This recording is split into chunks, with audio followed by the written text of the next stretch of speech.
Okay, natural lull in the conversation. Welcome, everyone. We're coming over here, and Courtney McManus is like, "Good luck, good luck." Hi, yeah. So I'm gonna let Crystal start. We're going to talk about culture and expectations, and Crystal's going to start with some of the policies that we've been working on over the summer, and some of the other sort of HR things that we want you to be aware of. So, Crystal. Thank you, Dr. Howell. I did just want to take a minute this morning. As Dr. Howell said yesterday, it was a really busy summer here on campus, just with all the different programs running and all the new hires that we had, and along with those summer programs with the student hires, I think we had over 40 new hires that we processed in HR over the summer, along with the Tower House move. So I just wanted to take a minute and give a shout out to Denise Sales, our HR assistant and payroll specialist, who really knocked it out of the park this summer too. And she always keeps a smile on her face, and no matter how busy and crazy it gets, we always are able to have a few good laughs. So I certainly just wanted to say thank you to Denise, and that we all appreciate all that you do. So.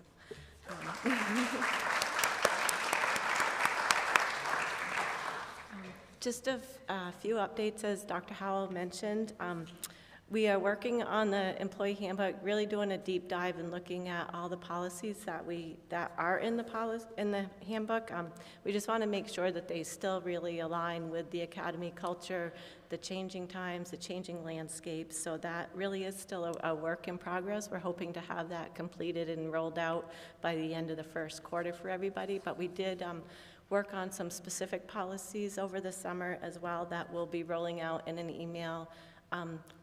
Possibly later today, if not, definitely tomorrow. I will get that sent out in an email, those policies, and really just kind of a recap of this session as well. One of the policies that we did work on and update was the COVID vaccination policy. As Dr. Howell said, there really is not a lot of changes with that. It's just more or less kind of been scaled down with where COVID is at this time. So we still are expecting employees to be optimally vaccinated. So what that means is that you've had your first round of vaccinations, the booster that is being required. So depending on what you had for your first vaccination, that could be your third shot or your second shot. You know, if it was somebody had the Johnson & Johnson, then the booster would be their second shot. There is another booster out there, but really they're just at this point saying that's for those that have like a immune-compromised health system. So we're not looking for everybody to have that one at this point. So if you haven't sent in your updated COVID vaccination card, please be sure to send that in to Human Resources by September 1st. And then again, in the policy, it will talk about masks are optional. We really encourage everybody to self-manage their comfort level.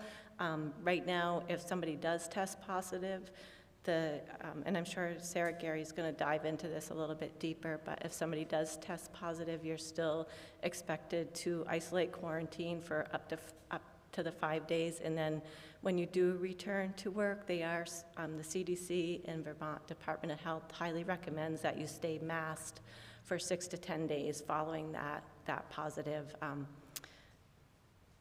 outcome. So we, like we've been doing all along, we are following what the CDC and Vermont Department of Health recommends, so we strongly encourage you to stay masked if you do test positive, and then when you return for that time frame.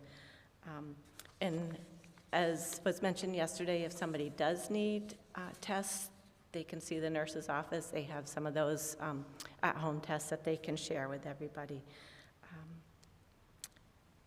Just wanted to mention, too, that all full-time eligible employees have 10 days of sick time. You can use that sick time for yourself if you are ill with COVID or to care for a family member, but all those pieces that were out with extra COVID time during the midst of the pandemic, those have gone away. So what we have are our 10 days of sick leave that the Academy provides to full-time employees. Another policy that we worked on over the summer is our remote work policy. Really, we are all considered essential employees. You know, we serve the students and they're here on campus, so the expectation really is that we're all should be here on campus to meet those needs of the students. So remote work really would be in an extreme circumstance, and it would be for a limited period of time. If somebody does need to request remote work, it would be an interactive process where they are speaking with their department chair manager, they're speaking with human resources, and they're speaking with the headmaster to have that short period of remote work approved. So we just wanted to mention that, but really the goal is to have everybody here on campus working. You know, unless somebody's traveling and they're working remote for a school-related time period. The other thing I wanted to mention to people to watch for is we're going to be using the Vector Safe School training platform for some of our compliance trainings that we need to do. So that will be an email that will come out. It comes directly from Vector Safe School with a few trainings that we need to do to stay in compliance, and those are trainings that you can work on your own time. You have, I think, like up to it's different time periods for some of the trainings that they need to be done in, but you can work on them like during in-service days or your, you know, planning blocks, that type of thing. In the evenings, people can fit those in. For faculty members, there is a new Google form to request your substitute teachers. So this is to try to streamline that process for requesting subs. Again, we would still want you to complete the Google form as soon as you know you need a sub, but this will eliminate like all the emails to Robert Muir. It will, you know, the phone calls early in the morning, late at night. The goal is to have all faculty put their sub requests through this Google form, and it will give us it's going to give us one depository Excel sheet where we can keep track of all those sub requests, and Robert Muir will work from that. And then if he needs additional information, he will reach out to the faculty requesting that sub. But it's just a reminder as well, though, that all employees are expected to still complete the personal absence request form if they're going to be out, and that still needs to come into human resources, and some things will still need to be approved for time off by the headmaster. So on that Google form, I'll send out the link. It's also out on the portal, the link directly to that form, but at the end of that form is a link to the personal absence request form too, so it will be easily accessible for everybody. I know I'm going really fast. Does anybody have any questions so far? Yes. The absence request form, is it now in a Google format as well, or is it still a PDF? It's still a fillable PDF, yeah. We can look at possibly putting that into a Google form if that's easier for people. Okay, all right, well, we can certainly look into that, Elizabeth. Thank you for that suggestion. Just another reminder to make sure that people complete the 2022-23 vehicle survey for your parking. Everybody should have received their parking assignments in their Colby mailbox by now. If somebody needs a change for some reason, reach out to me and I will see what I can do with moving things around. But as you are all aware, parking is a really tight situation here. So we do ask that people try to park in, definitely park in your assigned spot if it's available. I know that Kurt and his facilities team are really going to work on trying to keep the parking lots canvassed to make sure that the students are parking in their spots. And Kurt will dive into more on that during his session, but there are going to be student parking permits now, which will definitely help with tracking who's not parking in the right spot. So we're hoping that the parking situation goes much smoother this year. A reminder too that Mr. Muir uses certain sub spots as well for the subs, so we want to try to keep those open as well for those. And if a faculty member is going to be out for the full day, then he usually tries to assign the sub to that faculty member's parking spot. If anybody needs a new parking sticker as well for their windshield, they are removable, but if for some reason you didn't think to remove it before trading in your vehicle or something, let us know and we can give you a new parking sticker. And just a couple more things. I just wanted to mention that we still work with VHI Blue Cross Blue Shield on our wellness program. We did receive another Healthy SU grant for this coming year of $4,000, so we're always looking for people to join that wellness committee to come up with ideas, things that you'd like to see this coming year for some wellness events. I know some of the events we've done in the past are hydration challenges, some nutrition cooking classes. This past year, we offered some introductory classes, fitness water aerobics classes, and also some introduction to bar class in the dance studio. So, but if anybody has other ideas of things that they'd like to see, definitely let Denise or myself know, and we would be glad to try to implement some of those ideas. Just another thing looking out on the horizon, one thing that HR is looking to do is we're looking at changing our payroll system, hopefully the beginning of the year. The current program that we use is not necessarily user-friendly for us when we're reporting, when we're trying to do different reports for the many various surveys that we need to do, or some of the grants that Carol's working on. So we've been exploring other systems that will enhance those reporting capabilities. This really should be minimal interruption for employees, but I just wanted to mention that out there. The bigger lift will be for HR, definitely, but I just want to mention that that's a project that we have on our horizon for the coming year. So that kind of covers what I had for everybody. I don't know if anybody has questions. Yes?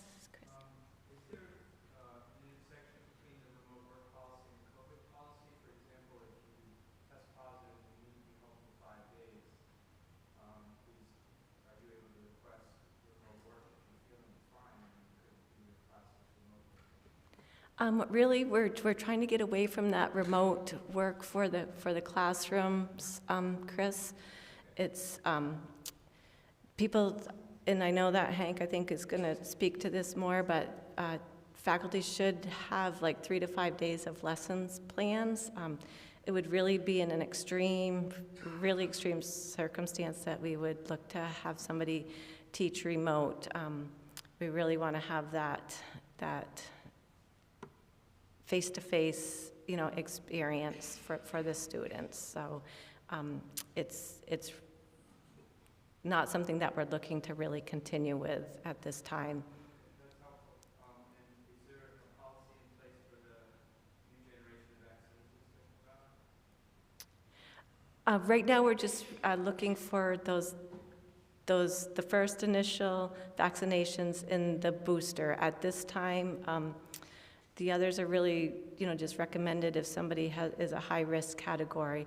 And if somebody has a medical or religious exemption, we're still honoring those, or if they need, or if there's somebody new that's starting that needs a medical or religious exemption, reach out to Human Resources so that we can work with that. If there is somebody that has a current one and has questions on that current exemption, please reach out to me privately and we can discuss that. But those are great questions, Chris. Thank you. Yes, Mitchell. Kind of piggybacking off this first question, I don't know if this is for you or Banaka, but what about Zooming students in? Can we stop doing that?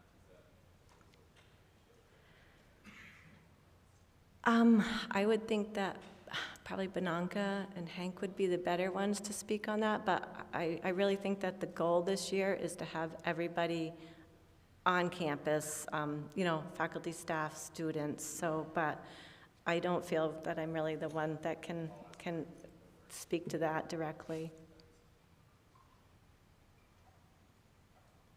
Oh, sorry. Yes, sorry, Allie. If we sent you like our updated vaccine card with the booster last year, do you want us to send it again so you have a fresh copy for this year, or if you have it historically, you're good? Historically, we're good, Allie. So unless somebody gets another, like if somebody gets the 4th booster, definitely please send in that updated card so that we have your most current card. Any other questions? The light's right in my eyes, so sorry if I'm missing somebody. Great, well, welcome back, and good luck on the school year.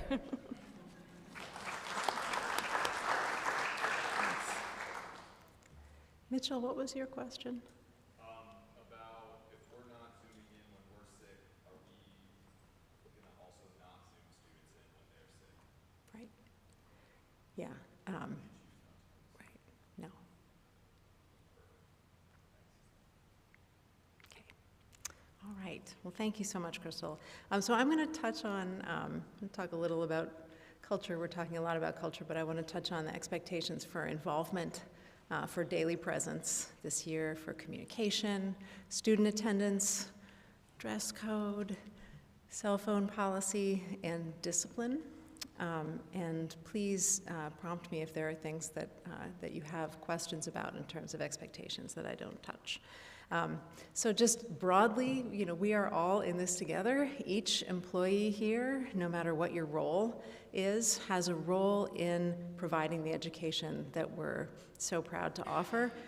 Each employee should understand the expectations that we have as we look to build a strong and unified culture. You should all feel the authority to point out a student's behavior, to call them on bad language or leaving messes for others to clean up or wearing earbuds. We'll talk a little more about that.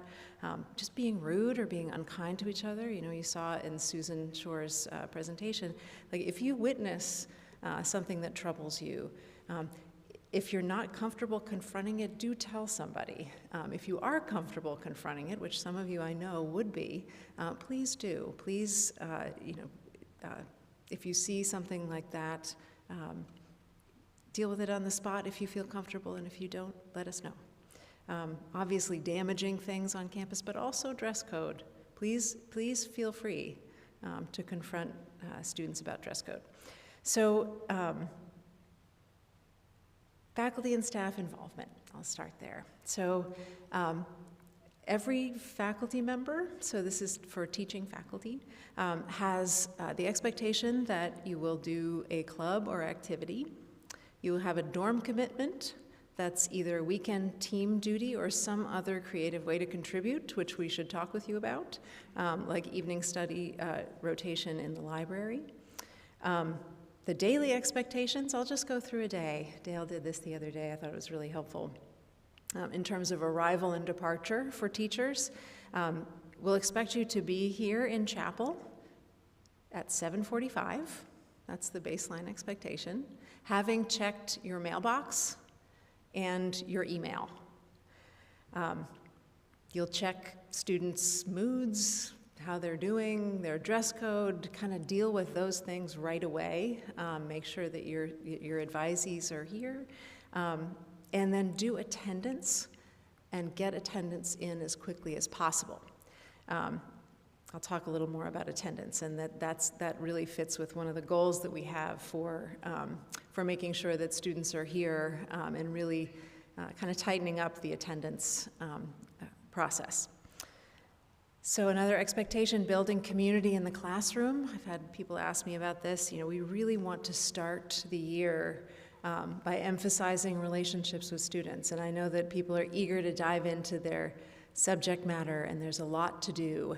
There's a lot to get through, but just given where we are, given what students are coming to us with, and we'll talk more about that with Lynn Lyons this afternoon, but just even seeing in Hills the students needing a minute to really figure out, how do we talk to each other? How do we look each other in the eye?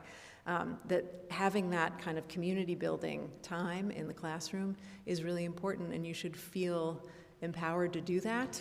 To me, it's more important for us to help students understand how to be students in a classroom together, cooperating, collaborating, being good people, and having productive discussions, than hearing all of your wonderful content, which I know is very important, but I hope you see what I mean. So being out and about in the hallways between classes, and at lunch if you can be, I think that's something that that we've been so choreographed over especially the first year, but even last year.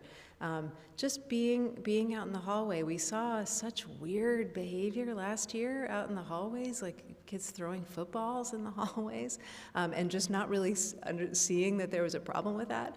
I think that if early on they know that we're present, I'll go stand in front of Thaddeus. He looks down on me all day anyway in my office.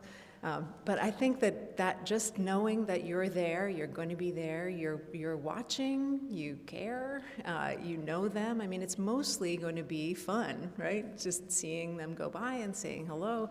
But you will also be there to intervene if there are situations that happen, or just kind of cut off the goofy behavior when you see it. Banaka's going to talk a lot more about this in her advisory session, but I really want to try to partner with parents more this year, especially given that we want to try to get students here and promote their presence and keep them from having attendance issues. So parents are going to be important allies for us. The advisor is going to be the primary contact point for parents, and we're hoping that kind of centralization of that contact and that partnership is going to really help us in general. So again, seeing parents as our allies in this, I'll just put a little asterisk and say that I know that I'm feeling fortunate that there's a lot of respect on the part of parents for what we do here, and so far I've not had parents telling me that we're indoctrinating their children, but I know that there's a lot of rhetoric out there. There's a real sort of the parents' rights, which who can argue with parents' rights, but the way that it's being deployed can be really corrosive. So. I'm hoping that we don't experience that, and I think that we're more likely to avoid that if we, from the start, connect with parents and help them, we're focusing on the well-being of your kid. We want to know them, we want them to be successful, that's what we're here for. I think that we'll get the benefit of the doubt in situations that otherwise might be inflammatory for parents. So I'm very hopeful that we're going to do well there. And then prioritizing the faculty and staff meeting times. I know that this was something we talked about in June review, but those Monday meetings are really important. So we will expect people to be there for those Monday afternoon department meetings, dean meetings, and faculty meetings. Any questions? Okay. So in communication. We want to be careful about communication and try to be conscious of how we're asking you to engage, particularly in email and those sort of non-emergency communications that can kind of leak out into our lives. I'm really trying to be. I just had to write to the admin team and be like, no, really, I totally take this seriously. I know it's Sunday at 7 p.m., but please help me.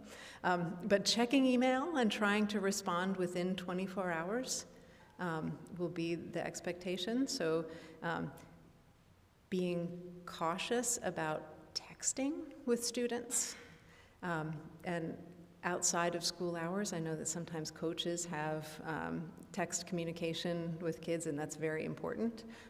But hearkening back to Susan Shore's boundary training in June, those texting is a very familiar mode. Yeah, go ahead, Mitchell. Is that 24-hour include the weekends? No. Yeah. So he just asked if the 24-hour response covered the weekends, and no. Yeah, go ahead, Chris. Is that both emails? Or is there... Sorry. Yeah, no, it is. It is, yeah. You should, anything that's coming from the administration will be from stjacademy.org. So the St. J labs will come mostly from kids, I think. I mean, but it is, we need to fix it because sometimes I get them from faculty from both emails, so I recognize that that's an issue. But anything that is official, that's coming from us, that we need you to know, is, within 24 hours, is from St. J Academy. Yeah, Dan? How about texting and general self-communication with students as it pertains to dorm proctoring? So dorm proctoring. Yeah. So I think, honestly, I'd like to defer to Jamie and John on that and their expectations, because I don't want to assume, you need to keep in touch with students, and I don't want to cut that off. So I would, let's put an asterisk there for dorm. Obviously, it's 24/7. So, but texts, I think, and outside of the issue of timing, texting is just, it's a funny space. So just being careful about using that. Yeah, John. I just wanted to share, I think the dorm situation is unique, but with coaches, we've actually, over the last years, we've asked coaches to not use text, but Great. to use some other services that are dedicated to just their team, and then we avoid issues where someone accidentally sends a message to another team. Thank you, John. That's great. I wasn't fully aware of that, so that's great. So hopefully all coaches will kind of know that. Yeah, Catherine. I'm just wondering if there's, I don't know the answer to this, but like an app, or I text my advisees all the time, and I'm wondering, and it's really just for information, and a blast of information, Mhm. they won't check their emails, so, is there like an app that we could all use as a school that's maybe more of a controlled environment where all of my advisees are part of this text chain, but it's not through my iMessage? So I think that you can use a group text. I think outside of school hours, I would maybe not do that. But inside of school hours, I think you can still use a group text. But I think it's very worth exploring for us to see if there's something like what they're doing with coaches. Yeah, Ellen. Just real quick on that, Patrick is kind of the guru of. He is? An app called Remind. Okay. It's something we offered out to our coaches to start the fall.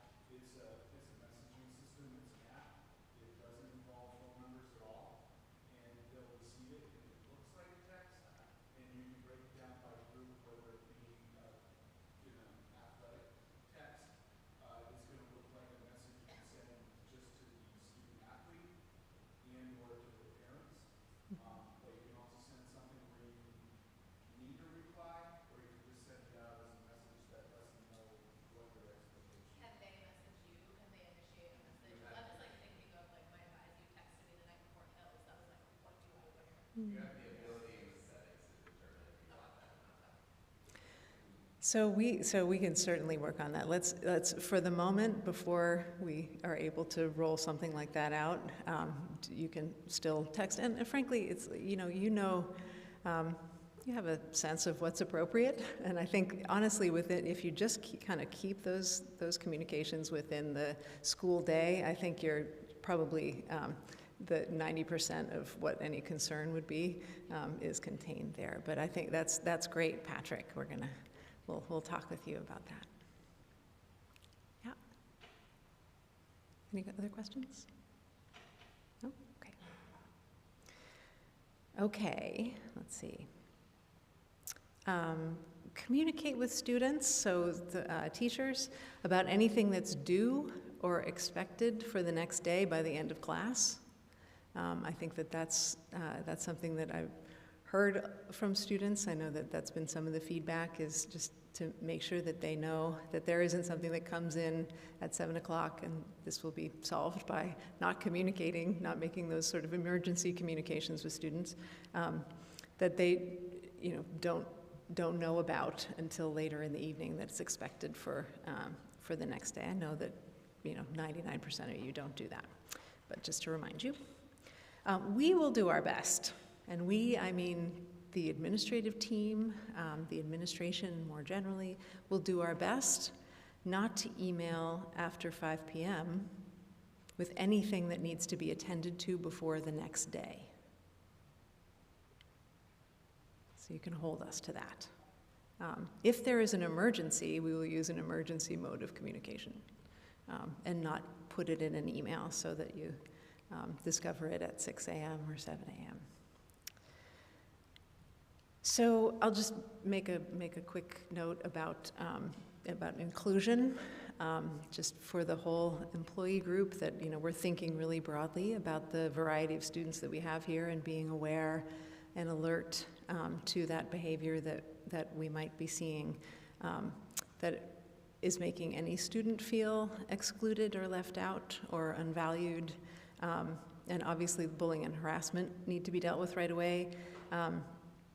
But noticing those kind of less, not less serious, but maybe less apparent things, I think you just want to be aware that we're really trying to help students to feel included and welcome and that they belong. And we'll be doing that in lots of ways, but I think that just to have your antennae up for ways that students are or are not including each other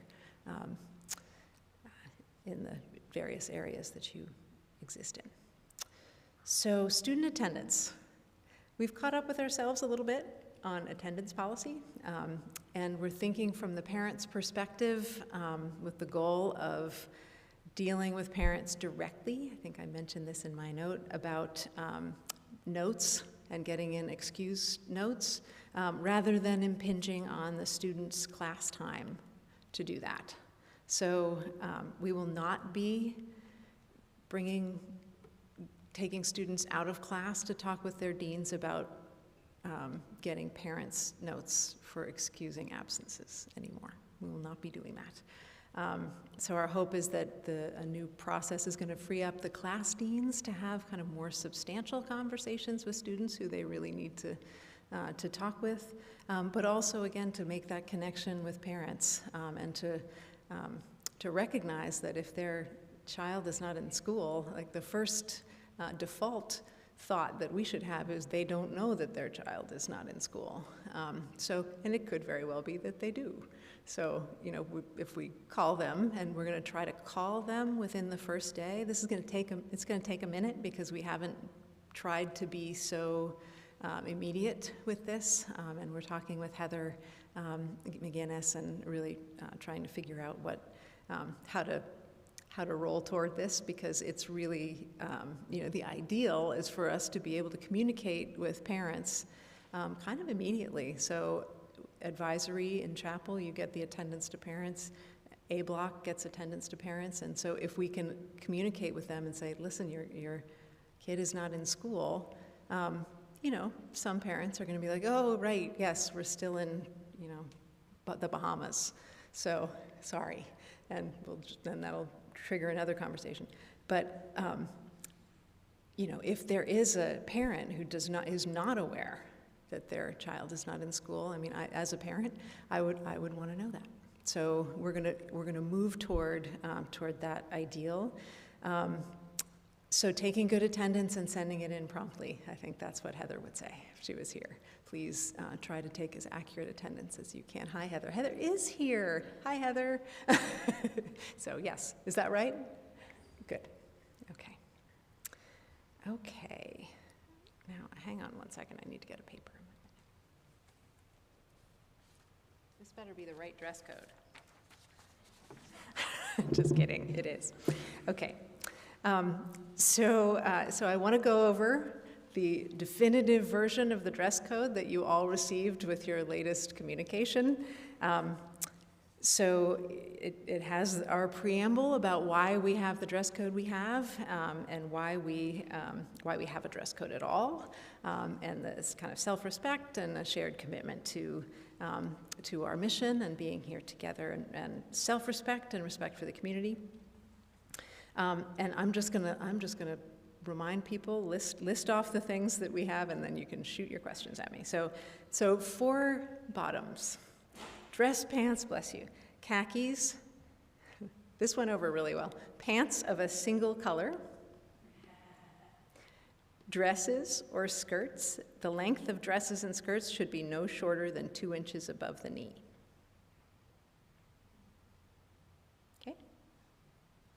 Tops, dress shirts with or without a tie or collar, polo shirts, blouses, turtlenecks, and sweaters.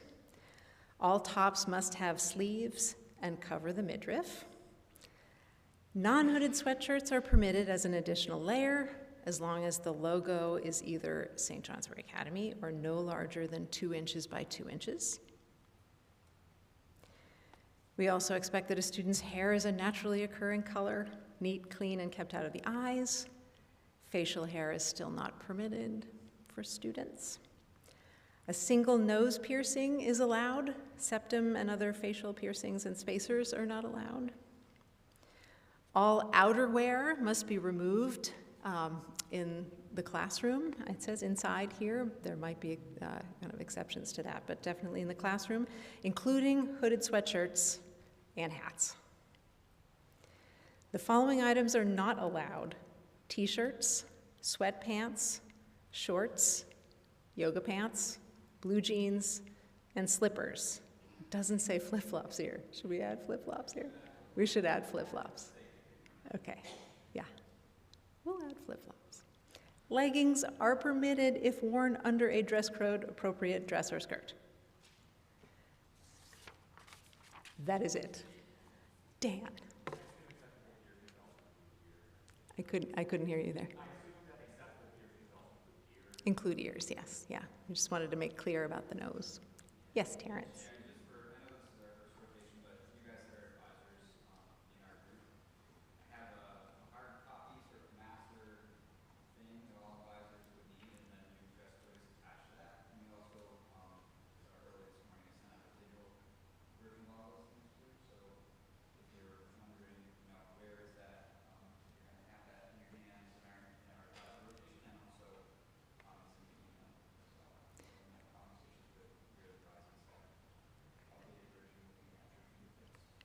Thank you, Terrence. So all of the deans are, will have, okay. Yes, Katie?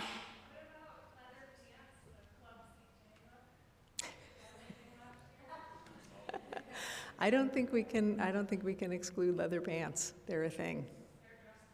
They're dress pants. What's that?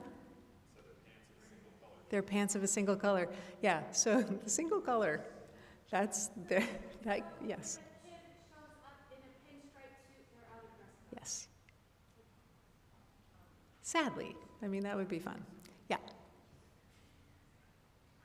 The comma in that line would indicate they would not be like dress pants, single color pants. No. Khakis, like if they're wearing, so that would mean like most women's pants would not be dress code because of print. Or stripes, or houndstooth, or. So most women's pants have patterns? So, okay, here's the thing. Yes, arbitrary. Yes, all arbitrary. Pants of a single color. Pants of a single color. Okay? So if you have only striped pants, you have to go get pants of a single color. Susanna.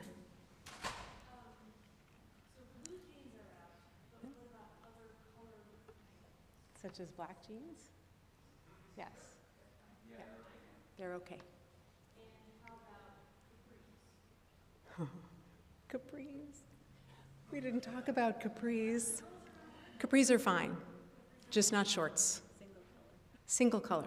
They can't have stripes. They can wear their, what's that? If they're not blue.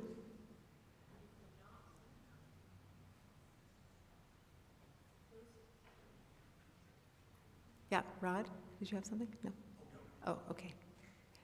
Mary Ann. Curious, the yoga pants, I'm assuming are not acceptable because they're form-fitting? They're just, again, all of this might be arbitrary, but it's, yeah, yeah. That's fine with me. Yeah. It reminds me that some of the kids, including some of the guys, literally wear skin-tight. They do. I know they do. So in my mind, Yeah. yoga pants are acceptable because they're skin-tight. And is there a specification for it?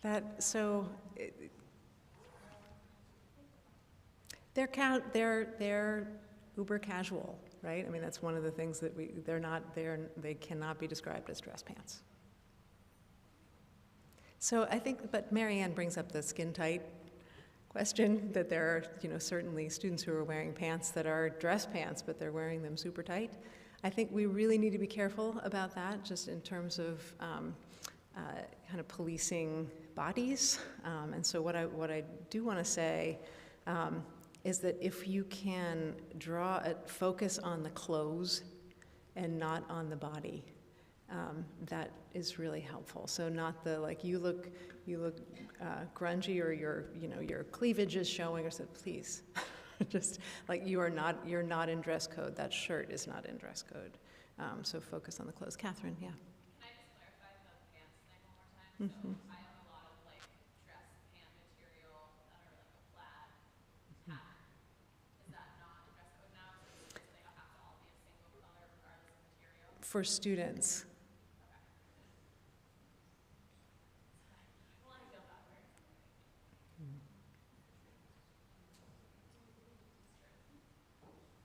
Yes, Ben.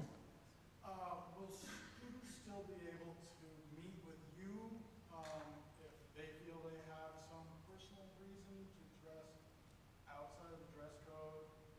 And how are adults on campus maybe supposed to know that somebody has been given permission to dress different, so that they're not confronted about it when they've already got permission?